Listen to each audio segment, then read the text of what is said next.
So let's talk about interfaces. This is another programming topic that confuses a lot of people, and it's really not as difficult as it seems. Basically, in terms of Java, in terms of what we have discussed so far, an interface is just inheritance without all the baggage. It doesn't have all this weight that is associated with inheritance, all the bad things that we had. And some of the weight that is lost is the implementation details. When you create an interface is just going to specify what the contract is or what the method signature looks like for some class that's going to implement that interface. When we use inheritance, we might have had our animal class, and our animal class might have had some methods that had some behavior or default behavior, maybe a walk or a eat or sleep. While using an interface, we might still have all those same methods. We are just not providing any default implementation. We are saying if you implement this interface, if you are going to inherit from this interface, basically, that you have to provide these implementations yourself.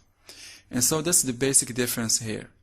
Now the thing that we get when we do this is suddenly we can have multiple implementations. We can implement multiple interfaces, one class. An animal or a cat could be an animal interface. It could also be a memo interface. It could also be a furry interface.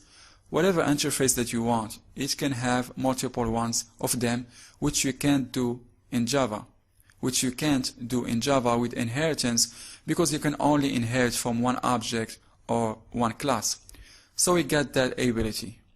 And the other ability we get is that interfaces work with polymorphism.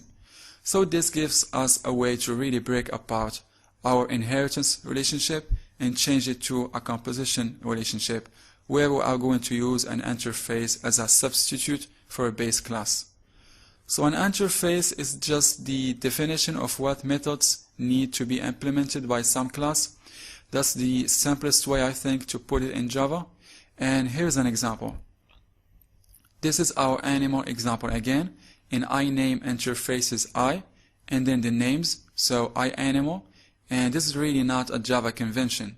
When I program in Java, I do this anyway because I like to know what is an interface. And to me, this is the most clear way. This is perhaps more of a C# convention, but you can do whatever you want. The standard way in Java to do this would be to have animal and then animal import. I find that a little bit confusing, especially the way that we use interfaces today. But with that said, this example, that what we are looking at here is we have an animal interface. This is our interface. It's going to define some methods, maybe eat, sleep, walk, and then you can see, looking at the right first, we have our dog and our cat. And they both are going to implement this iAnimal interface. It's just like inheritance, except that they are not getting the methods. They are just getting the requirements to implement those methods. So if we had an eat method, for example, dog would have to implement it, cat would have to implement it also.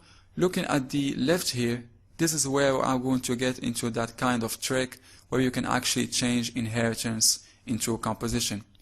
We could have a default animal, which doesn't really model the real world. There's not like a default animal, but we could use that to pull all of our methods, all our default behavior inside there. Then we could actually have a dog and a cat be composed of default animals. Each one of them could contain a default animal, still implementing this animal interface. And then when they want to, for example, eat, they can just call default animal.eat and return the result of that. And if they want to do something special, they could just not call the default animal.eat and they can provide their own implementation. This gives you kind of the best of both worlds. You can both reuse the code inside this default animal class, but instead of using inheritance, you are using composition here.